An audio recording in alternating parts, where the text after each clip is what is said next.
जिन लोगों की दुनिया को लूट लिया गया है, बर्बाद कर दिया गया है, बर्बाद करने वालों से इस पैसे को वसूल किया जाना चाहिए।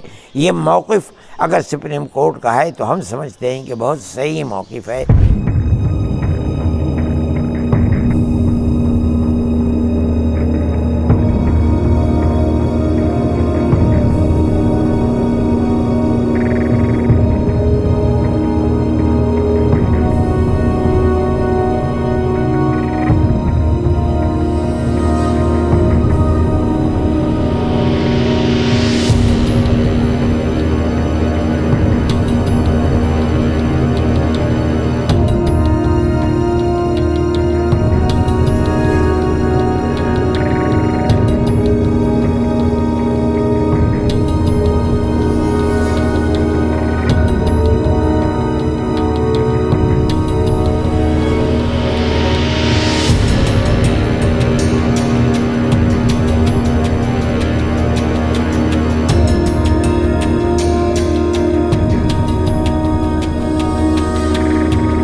मुबारकबाद देते हैं आने अब उन जजों को जिन्होंने लोगों के दिल की आहट को सुना है, परेशानियों को अपनी परेशानी समझी है और दस्तूर के मुताबिक सही फैसला किया है।